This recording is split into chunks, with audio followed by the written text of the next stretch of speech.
Radical responsibility. What has us think that things are happening to us versus owning our role in the experience?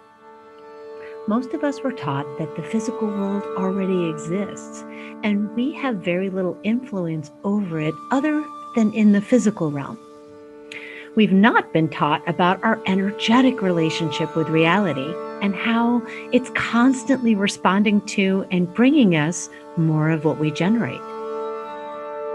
When we understand that we are the co-creators in our life, something magical happens. We connect with our true control. Instead of trying to be responsible for everyone and everything around us in the physical world, we start owning everything that's happening for us in our inner world. We can do this by using the outer world as evidence of what's going on inside.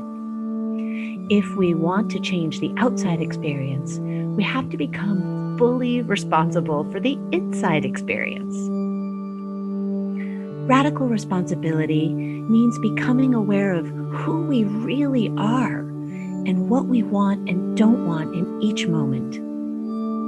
As souls having a human experience, we have full creative power over our lives when we remember who we are and our responsibility for every moment of our experience. We've been programmed into thinking that we need to be responsible for others, for their happiness, their comfort, their success, and mostly their positive response to us. We focused on getting what we need from others instead of realizing that we are the ones that are in charge and capable of getting what we need from and for ourselves. While some of us are willing to take full responsibility for a positive experience, see what I did? Most of us do not want to take full responsibility for a negative experience we've had. Instead, our ego blames others, the circumstances, or even ourselves. Unfortunately, this keeps us believing that we have no control or choice, and that all we can do is respond.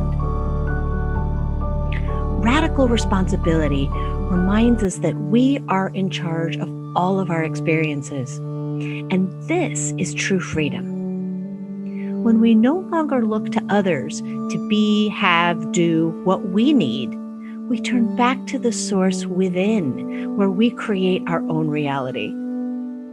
If our reality feels stuck or chaotic, our job is to come into alignment on the inside. If my ego thinks that I should be working harder, and my inner child is exhausted and begging for a break, I'm not going to find that peace that I crave. Instead, internally, I'll feel pulled in two directions. I should, but I don't want to. I'm exhausted, but I should work harder. This creates an energetic stalemate that creates a feeling of being stuck. I use radical responsibility to extricate myself from this deadlock. I'm fully responsible for what I'm experiencing and what I want to create or experience in this moment. To do this, I acknowledge what my ego is up to, feel the feelings that my inner child has as a result of the story my ego is telling, needing to work harder than to be safe, and then I step in as the inner parent to challenge and change that story and do what's most loving for me. Once we are in full alignment, it's easy and effortless to manifest everything we want to experience. Claiming radical responsibility for our experience is the first step to change. From there, we can open the door to our highest possibilities and our greatest joy. How can you be radically responsible for your experience?